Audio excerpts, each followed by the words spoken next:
சோழ மன்னன் ராஜேந்திர சோழனின் நினைவாக நாணயத்தை வெளியிகிறார் இந்திய பிரதமர் நரேந்திர மோடி. ராஜராஜ சோழனுக்கு பின்பு சோழ நாட்டை ஆட்சி செய்த புலிக்கொடிவேந்தன் ராஜேந்திர சோழன் நிகழ்த்திய அசர வைக்கும் வரலாறு என்ன?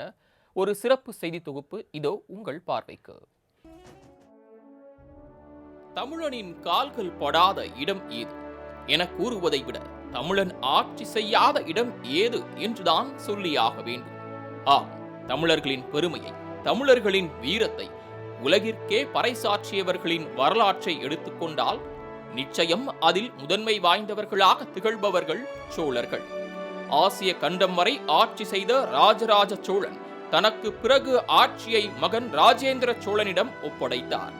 தந்தையை விட புலி பாய்ச்சலில் சென்ற புலிக்கொடி வேந்தன் உலகையே ஆட்சி செய்ய முயன்று ஏராளமான நாடுகளை கைப்பற்றினான். தஞ்சாவூரில் இருந்து தொடங்கிய ராஜேந்திர சோழனின் பயணம் வட இந்தியாவையும் ஆட்சி செய்து மாலத்தீவு, மலேசியா, சுமத்ரா தீவு, மியான்மர், வங்கதேசம், கம்போடியா மற்றும் கடாரமும் கொண்டான் ராஜேந்திர சோழன். இலங்கையின் புலனுருவ, திரிகோணமலை, மாதோட்டம் இவற்றையும் ராட்டிரகூடர்களையும் வென்று வெற்றி கொடி நாட்டினார். ஆடி திருவாதிரையன்று ராசராச சோழன் திரிபுவன மாதேவிக்கு அருந்தவ புதல்வனாய் பிறந்த ராசேந்திர சோழன் கிபி 1012 முதல் கிபி 1044 ஆண்டு வரை ஆட்சி நடத்தி பொற்கால ஆட்சியை தந்த பேரரசனாக திகழ்ந்தார்.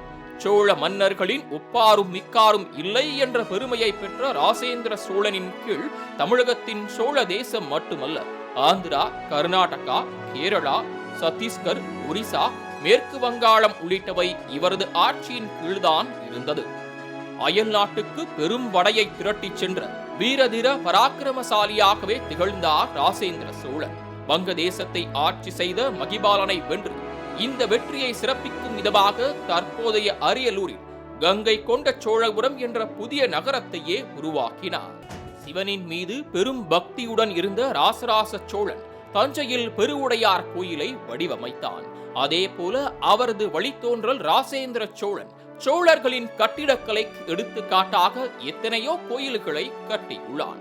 குறிப்பாக இந்தியாவிலேயே வாயு கடவுள்களுக்கு கட்டப்பட்ட ஒரே கோயிலான காளகத்தி கோயில், அது ஒன்றே ராசேந்திர சோழனின் பெருமையை சொல்லும். தந்தைக்கு பிறகு மகன் என்ற வழக்கமான வாரிசு மன்னனாக அல்லாமல் தந்தையின் ஆட்சி காலத்தில் அவருக்கு இணையாக போரை வழிநடத்தி பல போர்களில் வெற்றி வாகை சூடியவன் ராசேந்திர சோழன். கிபி 1012 இளவரசனாக பொறுப்பேற்ற ராசேந்திரன் வேங்கி போரிலும் கலிங்க போரிலும் தளபதியாக செயல்பட்டு அரசனாகும் தகுதியை பெற்றான். ஈழத்தின் மீது சோழ வம்சம் நடத்தி வந்த படையெடுப்பை முடித்து வைத்த பெருமையும் ராசேந்திர சோழனையே சாரும்.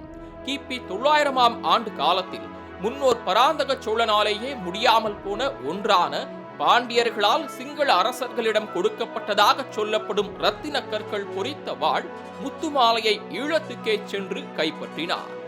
அப்போதுதான் சோழ நாட்டுக்கு எதிராக போர் நடத்திய சிங்கள மன்னன் 5ஆம் மகிந்தா கைது செய்யப்பட்டு போரும் நிறைவு பெற்றது.